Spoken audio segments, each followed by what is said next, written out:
Hola chicos y chicas, ¿cómo están? Espero que se encuentren bien. Les debo una disculpas porque este video lo quería hacer la semana pasada, pero por diferentes motivos me fue imposible hacerlo. De todas maneras, quise brindárselos igual para que lo tengan, aquellos que ya estudiaron como a modo de repaso y los que están por estudiar este tema para el parcial del viernes les ayude a poder comprenderlo un poquito mejor. En este seminario vamos a hablar de hemofilia A y de enfermedad de von Willebrand. Este tipo de patologías se engloban como hipocoagulabilidades congénitas. Toda la parte de generalidades, en realidad vamos a ir rapidito porque es un seminario bastante largo. Entonces, lo que yo voy a detenerme es en los puntos que me parece a mí que van a presentar mayor dificultad, porque lo demás lo pueden leer y estudiar solos.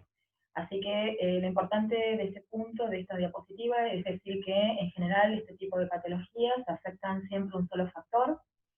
Recordemos, digamos, esta diapositiva tan importante, que son las vías, tanto intrínseca como extrínseca de la coagulación y la vía común.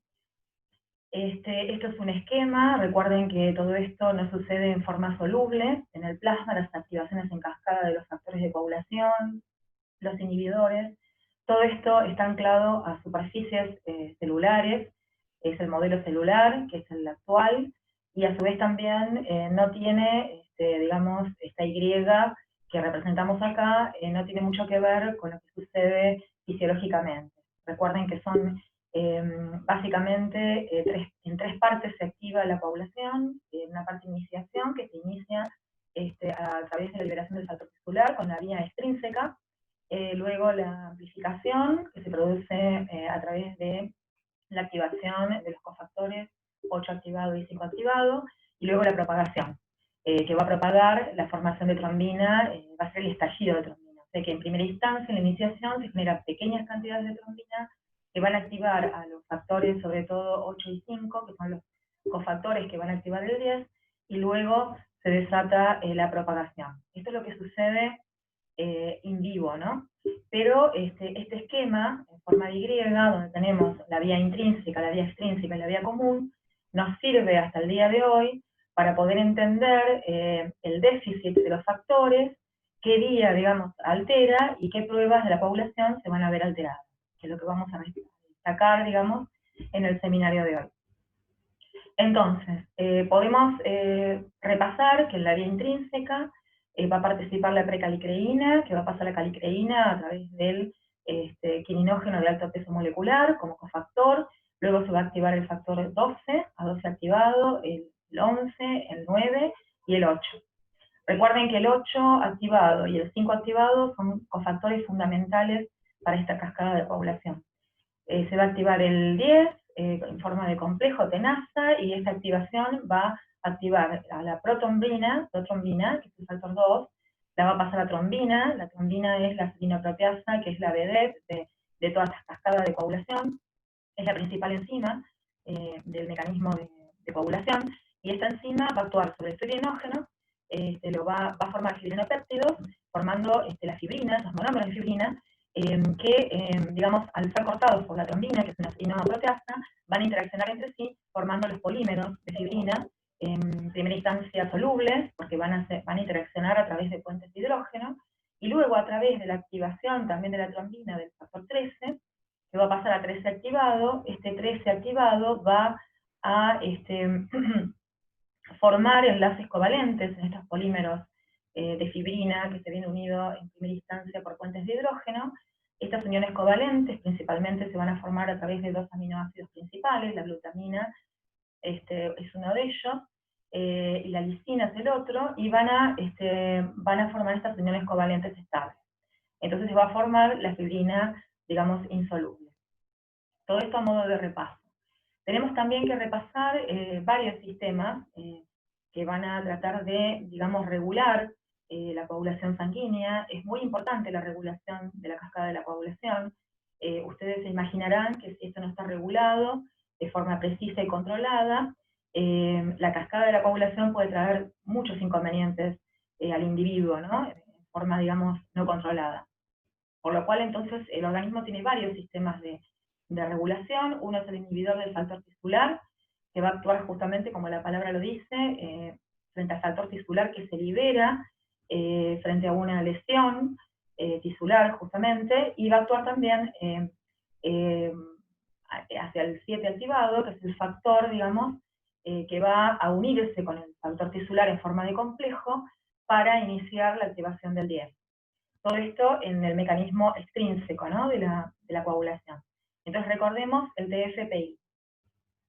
Luego tenemos un sistema de regulación que se denomina de la proteína Z, donde tenemos la proteína Z, que es el inhibidor del factor 10 activado, y su inhibidor, o sea, el inhibidor de la proteína Z. Esta proteína Z va a actuar como cofactor en la inhibición del factor 10 activado, potenciando la inhibición del desactivado. Luego tenemos inhibidores de la serinoproteasa, los más importantes, la antitrombina 3 y el cofactor 2 de la heparina. La antitrombina 3, recordemos que es una serinoproteasa de amplio espectro, o sea, va a inhibir varias proteasas, y el cofactor 2 de la heparina es un inhibidor que va a actuar sobre todo en tejido conectivo, o sea que en forma extravascular. O sea que en forma vascular, la antitrombina 3, y en la forma extravascular, el cofactor 2 de heparina. Con respecto al sistema de la proteína C, tenemos la APC, que es la proteína C activada, y su inhibidor. Recordemos que la APC, que es la proteína C activada, va a inhibir fundamentalmente los dos cofactores fundamentales de la vía intrínseca, de la vía intrínseca, el 8 activado y el 5 activado, los cuales van a activar el 10 para producir justamente el pasaje de fibrinógeno a fibrina. Y con respecto al sistema fibrinolítico, fundamental, todos estos sistemas se activan al mismo tiempo, hay una diferencia de tiempos de reacción de cada uno de ellos, que está determinada exactamente para que se forme el coágulo y luego se disuelva. O sea que el sistema fibrinolítico se va a activar, todas las enzimas que participan de él, al mismo tiempo que la coagulación. Pero va a demorar aproximadamente 72 horas en desarrollarse, ¿no? Entonces tenemos el plasminógeno con sus activadores, el activador de plasminógeno tisular, el activador de plasminógeno uroquinasa. Aquí tenemos un detalle que ustedes ya lo vieron en el seminario, lo vamos a entrar en detalle, que hay dos tipos de uroquinasa, de cadena simple y de cadena doble. Luego tenemos los PAI1 y PAI2, que son los inhibidores de los activadores de plasminógeno. Luego, cuando se genera plasmina a partir del plasminógeno, esta plasmina está controlada con su inhibidor, que es el alfa-2 antiplasmina. Entonces, como podemos ver, todos estos sistemas van a regular minuciosamente cada paso de la coagulación sanguínea y de la fibrinólisis, para que todo suceda de forma exacta y no haya ningún inconveniente. Aquí tenemos un esquema donde tenemos la actuación justamente del inhibidor del factor tisular, que va a inhibir el factor tisular y el factor 7 activado, formando un complejo. Luego tenemos la antitrombina 3, que dijimos que era el principal inhibidor de las serinoproteasas, ya sea el 9 activado, el 10 activado y el 2 activado, que es la trombina. Esto sucede dentro del vaso sanguíneo. Y luego tenemos la inhibición a través de la proteína C, que se va a activar por la trombina, por el 2 activado, y con su cofactor, que es la proteína S, va a inhibir a los dos cofactores principales de la coagulación, tanto el 5 activado como el 8 activado. Bueno, esto es una esquemita que les puede servir para estudiar y repasar todo lo que vimos hasta el momento. Bien, aquí tenemos un cuadro. Este cuadro ustedes lo han ido viendo ya, sobre todo en la ejercitación que tuvieron del caso clínico.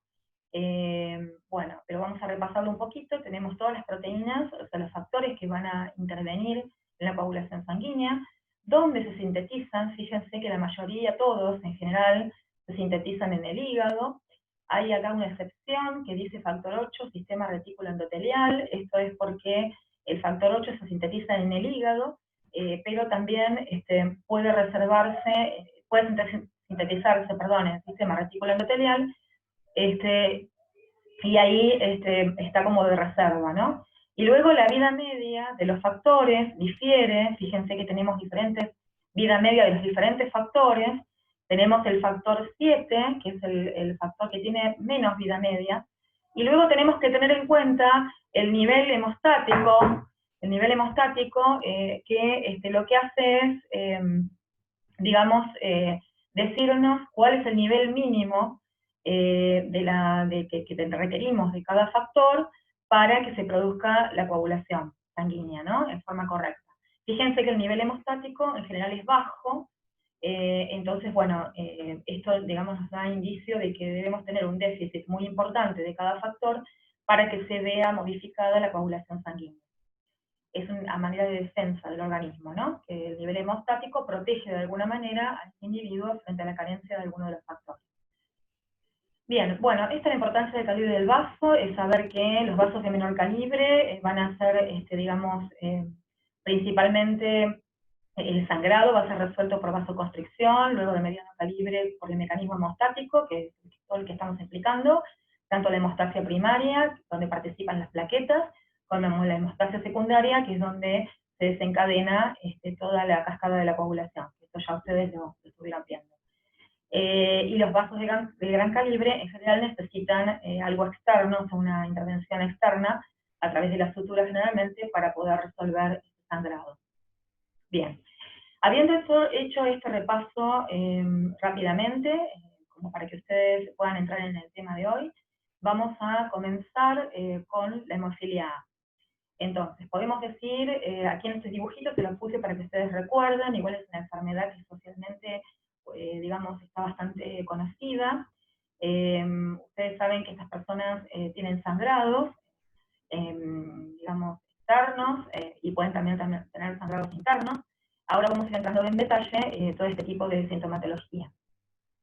Toda la parte de la historia no la vamos a pasar rapidito, porque esto se lo puse como para que ustedes tengan idea y sepan un poquito de cómo se origina esta patología. Recuerden que ya sea por déficit de factor 8, la hemofilia A, o déficit de factor 9, la hemofilia B, que también recibe, es el único factor que recibe nombre de Critzmas, porque fue el primer paciente detectado con la deficiencia de este factor 9.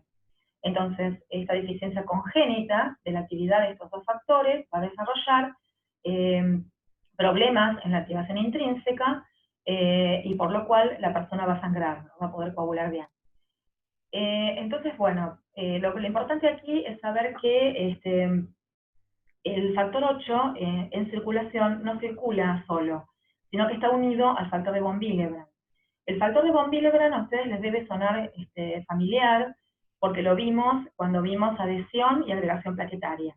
Tienen que recordar que es un factor importante que participa en la adhesión plaquetaria a través de la glicoproteína 1B59, que se encuentra en la plaqueta, y que va a adherir a la plaqueta al subendotelio dañado.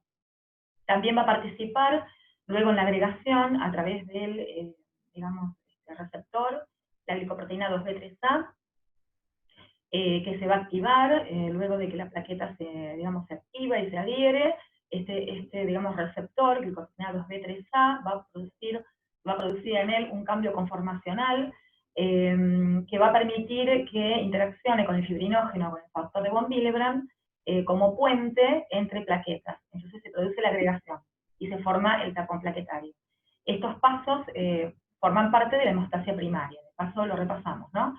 Y la hemostasia secundaria sería la cascada de coagulación que viene formándose más lentamente y que va a reforzar ese primer coágulo, digamos, blanco, que se denomina, porque es netamente formado por plaquetas, puede haber otras células, glóbulos rojos y leucocitos, pero mayormente formado por plaquetas. Y esa red de fibrina insoluble, que es lo que repasamos al principio de este seminario, es lo que va a atrapar todo este paquete celular y va a formar ese coágulo ya más estable, ¿no? Bien, entonces, este factor 8 decíamos que circula unido al factor de von Willebrand, porque el factor de von Willebrand le va a dar estabilidad al factor 8, esa estabilidad necesaria para que no lo ataquen las proteasas que pueden estar en el plasma, ¿no? En el suero de esa persona. Tenemos que tener en cuenta que también este factor 8 tiene una actividad antigénica, y esto hace que se puedan formar algunos anticuerpos denominados inhibidores del factor 8, que van a, digamos, alterar el tratamiento de la persona con hemofilia. Porque nosotros, ¿qué le vamos a poner a esta persona que tiene un déficit del factor 8 o 9, ¿no? Tanto hemofilia A o B. Le vamos a tratar de poner factor 8 en el cuerpo de esa persona, que es lo que le falta. se lo vamos a dar, digamos, por alguna transfusión o por algún factor 8 recombinante. Entonces, si la persona forma anticuerpos, esos anticuerpos se denominan inhibidores, hacia el factor 8 o el 9, entonces ese factor 8 que le ponemos no tiene ningún sentido de ser, o sea, no puede actuar, no puede coagular, no puede participar de esa cascada de la coagulación. Bueno, esto es a tener en cuenta, esto es importante, ¿sí? Bueno, aquí tenemos el gen responsable. Recordemos que el gen responsable de la formación del factor 8 está en el cromosoma X, por eso es una enfermedad hereditaria, recesiva ligada al X, se denomina así. Aquí tenemos la aclaración de que las células endoteliales, nosotros dijimos, ¿se acuerdan del cuadrito que vimos hoy de la formación de los factores? Donde estaba implicado el sistema retículo endotelial como lugar, digamos, de formación del factor 8, en realidad no sintetizan estas células del factor 8, sino que solamente es un reservorio de él, ¿no? O un depósito del mismo. Se pueden también sintetizar este factor en vaso, riñón y linfocitos. Bueno, y esto ya lo vimos. Aquí tenemos, a grandes rasgos, vemos el cromosoma X. En el brazo largo del cromosoma X tenemos el gen del factor 8, que aquí amplificado lo podemos ver mejor. Este gen consta de varias partes, ¿sí? Y se ha determinado que en la meiosis, o sea, en la combinación, ¿no?, que se produce en la meiosis, luego de la fecundación, para la formación de ese nuevo individuo, se puede producir una inversión, llamada en inglés flip-tip inversion, que lo que, digamos, como resultado va a dar un cromosoma X anómalo en la formación del factor 8. Esta anormalidad del cromosoma X que presentan estos pacientes, si son varones, no puede ser, digamos, salvada porque tienen un solo cromosoma X. Si es una mujer, al tener dos cromosomas X, entonces en uno de ellos se produce esta anomalía, es salvada por el otro cromosoma X sano. Esto lo vamos a ver un poquito más adelante, ustedes ya lo vieron con el caso clínico, por eso vamos a ir un poquito más rápido. Decimos entonces que las hemofilias tanto A, ¿no?, por déficit del factor 8, como B, por déficit del factor 9, se transmiten como un rasgo recesivo ligado al cromosoma X, y por eso las mujeres lo transmiten, o sea, son portadoras, pero no la padecen en general. Vamos a ver ahora, y ustedes ya lo vieron en el caso clínico, que hay un solo caso donde puede existir probabilidades de tener una hija hemofílica, ¿no? Lo vamos a ver ahora un poquito más adelante. Entonces, en general las mujeres son portadoras o transmisoras, transmiten la enfermedad, pero no la padecen, y los hombres son enfermos. Esto es por lo que decíamos hoy, ¿no?, que al tener dos cromosomas X, el X anómalo es, digamos, salvado de alguna manera, o silenciado esa anomalía con el cromosoma X sano, cosa que en los varones no puede suceder porque tenemos otro cromosoma, que es el cromosoma Y.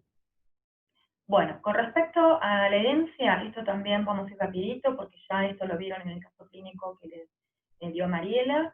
Tenemos tres casos principales, que una mujer sana, digamos, tenga un hijo con un varón hemofílico. En este caso tenemos, esta sería la línea de, digamos, de la herencia, ¿no?, de los hijos. Tenemos un 50% de probabilidades de que tengan mujeres portadoras, ¿sí?, o transmisoras, y 50% de probabilidades de tener varones sanos. Con respecto a la unión entre una mujer transmisora o portadora y un varón normal, tenemos un 25% de probabilidades de tener una mujer portadora o transmisora, un 25% de mujeres sanas, un 25% de varones hemofílicos y un 25% de varones sanos. Y con respecto al caso de la mujer transmisora o portadora y un varón hemofílico, aquí es el caso que yo les comentaba recién, ¿no?, que es muy difícil que se una una mujer transmisora o portadora de hemofilia con un varón hemofílico. Pero bueno, puede llegar a suceder. En este caso tenemos un 25% de probabilidades de tener una mujer hemofílica enferma, un 25% de posibilidades de tener una mujer portadora o transmisora, un 25% de probabilidades de tener un hombre enfermo y un 25% de probabilidades de tener un hombre sano. Bueno, con respecto a los síntomas, entonces, ustedes esto lo tienen un poquito más claro con el caso clínico que les presentamos y le subimos en la cátedra virtual. Pero hay que recalcar lo que yo les marqué con rojo, que las hemorragias pueden ser cutáneas, mucosas, pero hay hematomas, pero las fundamentales son las hemartrosis y las hemorragias musculares. O sea, las hemartrosis son las hemorragias que se producen en las articulaciones. También puede haber hemorragias internas, como decíamos hoy, subcutáneas, de tejido conjuntivo, de serosas, pero la hemartrosis y las musculares son las hemorragias que van a provocar los trastornos peores en ese individuo, inclusive pueden provocar lesiones irreversibles, discapacidad. Ahora vamos a ver algunas fotos. Estas fotos nos muestran que esto es lo que tenemos que evitar en estos pacientes hemofílicos. O sea, evitar estos derrames articulares que van a producir estas deformidades tan características en personas que no han sido bien tratadas, ¿no? Entonces, lo que apunta hoy en día el tratamiento es en reemplazar este factor deficiente, ya sea el 8 o el 9, dependiendo de qué hemofilia se trate, la A o la B, para que esto no suceda, porque esto es deformante, y bueno, y es irreversible, ¿no? Bueno, aquí tenemos también una fotografía de unos rayos, en realidad son rayos X, ¿no? De dos rodillas. Fíjense en esta rodilla, donde se produjo la hemorragia, cómo se ve afectada la articulación. No tenemos una luz en la articulación, está afectado todo por la hemorragia, ¿sí? Esto es lo que hay que evitar. Esto a veces provoca lesiones, como les decía, irreversibles. En algunos casos se trata de punzar, esto es, imagínense lo doloroso que es y lo dificultoso que es. Entonces, bueno, hoy en día se tratan muy bien a estos pacientes, ahora vamos a ver cómo, ¿no? Que ya algo dijimos, para que esto justamente no suceda. Aquí tenemos otro caso donde hay una hemorragia en un glúteo, ¿sí? Detectada por un estudio. Fíjense que las hemorragias son masivas, y bueno, entonces, vamos a ir al diagnóstico de esta patología. ¿A ustedes qué les parece cómo va a ser el diagnóstico? Bueno, en base a lo que conocemos, el diagnóstico va a ser fundamentalmente a través del laboratorio, de determinar, digamos, ese déficit, ¿no? De ese factor carente, ya sea el 8 o el 9.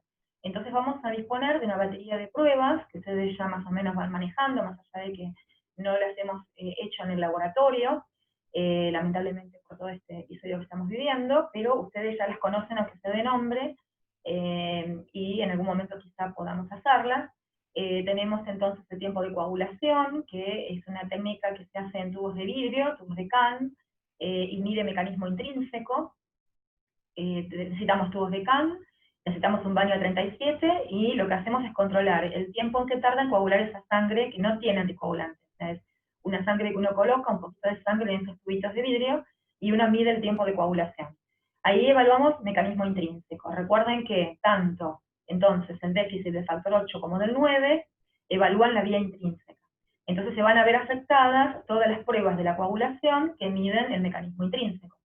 El tiempo de Howell es un tiempo de recalcificación no muy usado, va a estar prolongado, pero esto para que ustedes a modo informativo. Lo importante acá es, entonces, el tiempo de coagulación, que va a estar prolongado, y el KPTT o el APTT test, que va a estar prolongado. ¿Por qué? Este KPTT, ya lo vieron ustedes, bueno, lamentablemente no lo hemos podido hacer, pero mide el mecanismo intrínseco. Entonces, volvemos otra vez a la Y.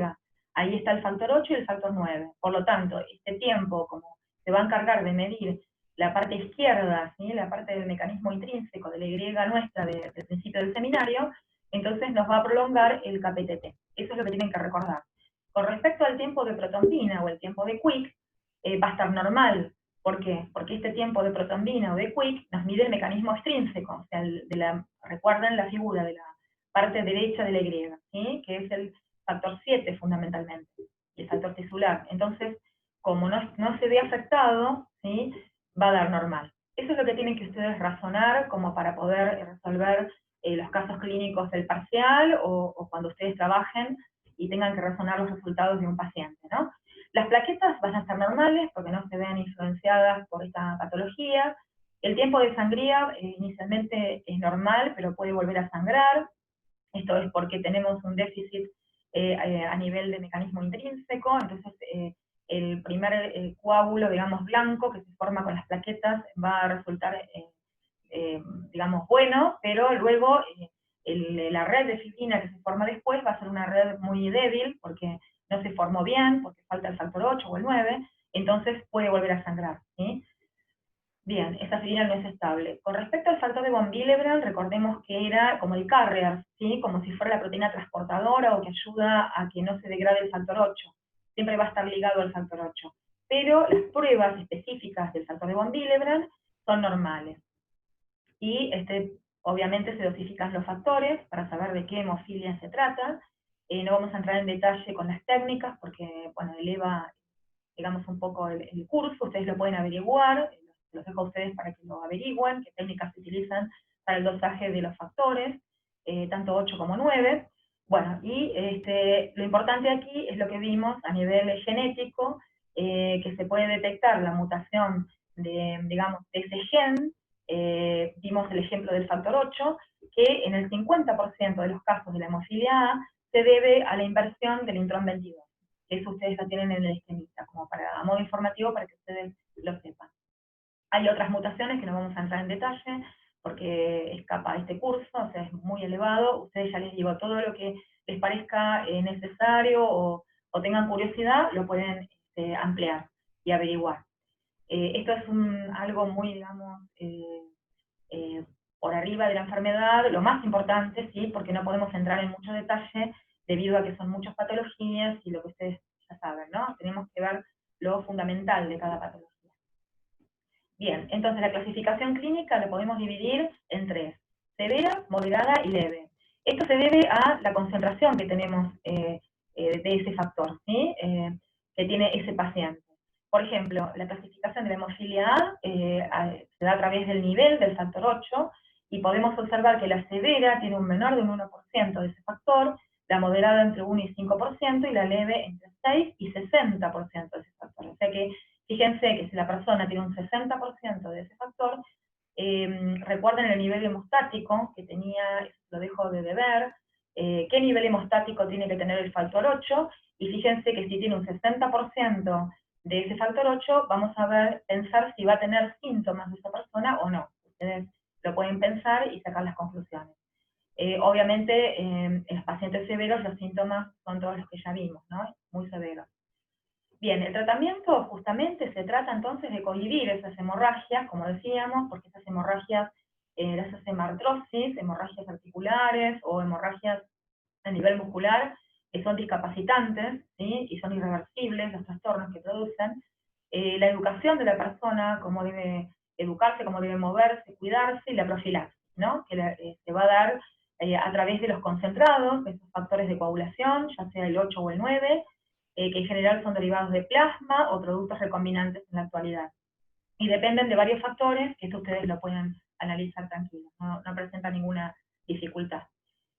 Esta es la aparición del inhibidor, que ya más o menos lo mencionamos, ustedes lo pueden leer. Acá tenemos una unidad que se llama Bethesda, que es la unidad que se ha definido como la actividad de un inhibidor capaz de neutralizar el 50% del factor 8 coagulante en igual volumen de plasma normal después de incubar 2 horas a 37 grados centígrados. Es una prueba que se hace para saber cuántas unidades Bethesda tiene nuestro paciente y estar, digamos, parados en un determinado valor y saber si es que tiene el inhibidor, o sea, ese anticuerpo que va a neutralizar al factor 8 coagulante, cuánto tiene, ¿sí? Para eso se determina.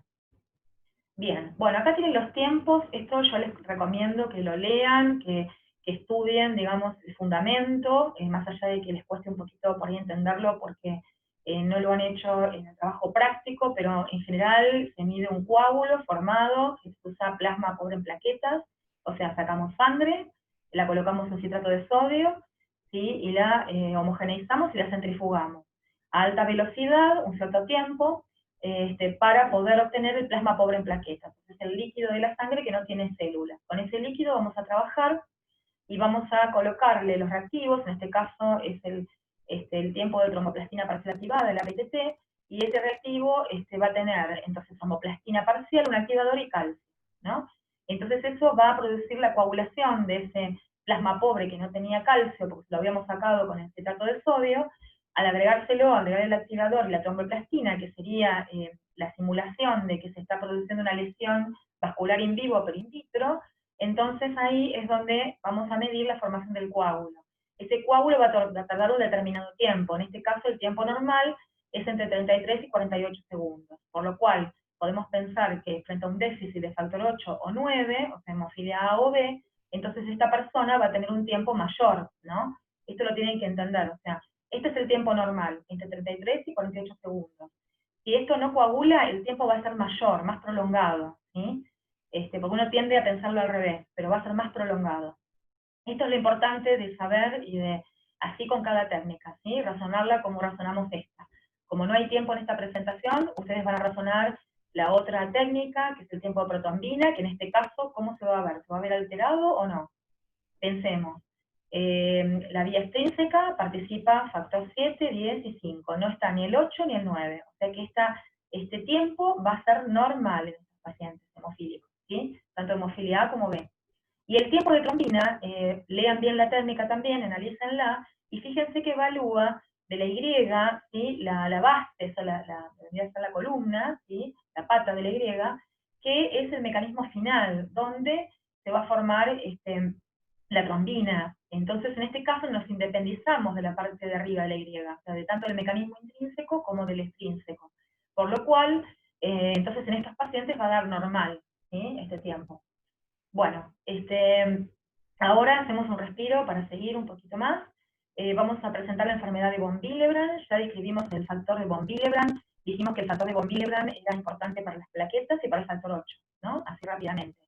Entonces, esta enfermedad es un desorden hemorrágico congénito, es el más frecuente, aproximadamente 1% de la población mundial lo puede llegar a padecer, y bueno, esta enfermedad, digamos, tiene diferentes formas, puede ser heterogénea, con más de 20 subtipos reportados, y puede ser un déficit cualitativo, o sea, cualitativo se refiere a la calidad de ese factor de von Willebrand, como está, o sea, un déficit cualitativo, ¿sí? O cuantitativo, que es la cantidad, ¿sí?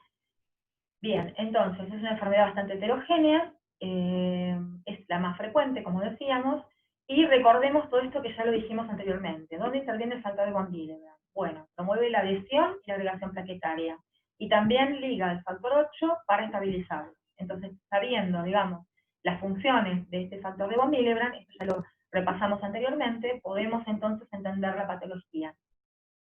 Lo único que destaco de esta diapositiva, porque lo demás lo pueden leer tranquilos y ya más o menos lo fuimos viendo, es que el factor de von Willebrand, el factor de von Willebrand se sintetiza en las células endoteliales y en los megacariocitos. Esto es importante. En las células endoteliales, en los cuerpos del Weber-Palade, donde desde ahí se va a liberar el plasma, y al subendotelio. Y luego también se origina en los megacariocitos, que son estos blastos formadores de plaquetas, almacenándose en los gránulos alfa. Vieron que las plaquetas tienen diferentes gránulos, los alfa, los bensos, ¿sí? Que son los fundamentales, que se van a liberar, se van a degranular cuando la plaqueta se activa. Entonces, en los gránulos alfa tenemos el factor de von Willebrand. Está ahí en su reservorio. Entonces, cuando la plaqueta se activa, estos gránulos, digamos, se rompen y se libera el factor de von Willebrand, tan importante para anclaje, ¿no? Para hacer un puente entre mediadores de proteínas que van a participar en la adhesión y en la agregación plaquetaria.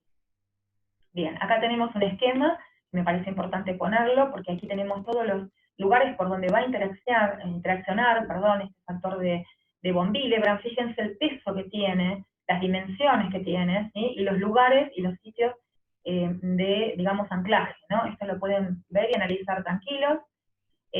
Bueno, dijimos esto que circulaba unido al 8, lo volvemos a repetir, así va quedando. Bueno, lo importante aquí entonces es que un defecto en el factor de von Willebrand puede causar un sangrado, afectando, digamos, la función, el funcionalismo plaquetario, por lo que dijimos dónde participa en la adhesión plaquetaria y en la agregación plaquetaria, y puede reducir la cantidad, la concentración del factor 8. ¿Por qué? Porque era el carrier, era el transportador, por decirlo de alguna manera, de ese factor 8, ¿sí? O sea, circulan unidos en plasma. Entonces, al disminuir la cantidad del factor de von Willebrand, podemos tener un déficit del factor 8 en este paciente también. Bien, acá repasando, digamos, lo que es la circulación sanguínea de las plaquetas en un vaso normal. las plaquetas circulan tranquilas, fíjense, acá tenemos el endotelio sano, acá tenemos el subendotelio, lo azul es el factor de von Willebrand y lo rojo es el colágeno. Fíjense que en un endotelio sano, donde no hay rotura endotelial, ¿sí? Todo esto está sano, entonces el colágeno y el factor de von Willebrand que están en el subendotelio no va a poder interaccionar con la plaqueta que circula tranquila en el plasma. Tampoco el factor de von Willebrand que se encuentra en el plasma va a poder interaccionar con la plaqueta, ¿sí? Porque necesita, es un puente, o sea, no se adhiere solo, y necesita activación de la plaqueta para poder unirse a la glicoproteína 1B, ¿sí? Bien, entonces, frente a un daño, fíjense acá el endotelio se dañó, ¿sí? Entonces se expone toda la matriz esta subendotelial, y ahí es donde, fíjense, acuérdense que lo rojo era el colágeno, va a interaccionar a través del factor de von Willebrand que estaba en el subendotelio o a nivel plasmático, y va a producir los puentes y el anclaje, ¿sí? Y la adhesión y el rolling de las plaquetas en la injuria, ¿sí? Para justamente que se adhieran las plaquetas a la injuria y eviten el sangrado. Luego de la activación, entonces tenemos aquí el otro receptor importantísimo, que era el 2B, es el alfa 2B beta 3, o la glicoproteína 2B3A, que va a cambiar, o sea, cuando se activa la plaqueta, vienen que se deforma, ¿sí? O está activada, va a cambiar su conformación y va a permitir la interacción con el factor de von Willebrand o con el fibrinógeno, ¿sí? O sea, glicoproteína 2B3A, factor de von Willebrand, glicoproteína 2B3A de la otra plaqueta, y así, o fibrinógeno. O sea, actúan como puentes, ¿no? Entre digamos, los receptores activados.